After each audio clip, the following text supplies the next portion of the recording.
Welcome to Cook with Prasanna channel and click the bell icon for more videos and subscribe to my channel. ఇడ్లీలతో upma ఎలా తయారు చేసుకోవాలో చూపిస్తాను చూడండి. దీన్ని 2 నిమిషాల్లో తయారు చేసుకోవచ్చు. దానికి కావాల్సిన పదార్థాలు ఉడికించిన ఇడ్లీలు ఇలా పొడి చేసుకొని పక్కన పెట్టుకోవాలి. కొత్తిమీర, నూనె, మినపప్పు, పచ్చెనపప్పు, పసుపు, కారం, ఉప్పు, ఆవాలు, జీలకర్ర, కరివేపాకు. స్టవ్ వెలిగించి తవా పెట్టి తవా వేడెక్కాక అందులో 1 స్పూను ఆయిల్ వేసుకోవాలి. ఆయిల్ బాగా వేడెక్కాక అందులో పోపు దినుసులు వేసుకోవాలి. అంటే పచ్చెనపప్పు, మినపప్పు, ఆవాలు, జీలకర్ర వేసుకొని బాగా కలుపుకొని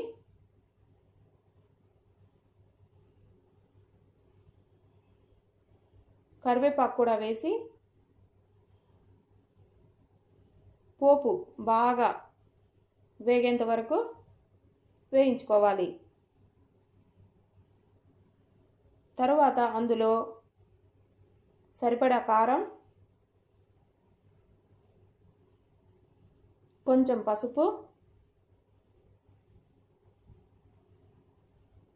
వేసి పసుపు, కారం కొంచెం పచ్చివాసన పోయేంత వరకు సిమ్లో ఉంచి వేయించుకోవాలి.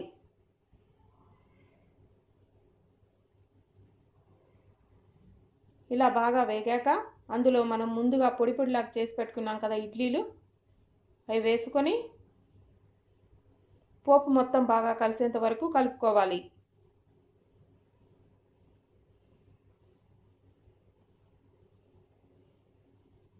ఇలా బాగా కలుపుకున్న తర్వాత సరిపడా ఉప్పు వేసుకొని ఇప్పుడు మొత్తం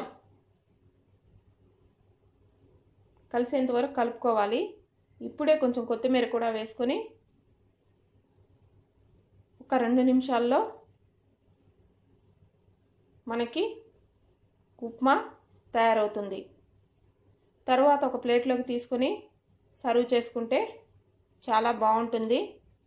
ట్రై చేసి చూడండి. Thank you.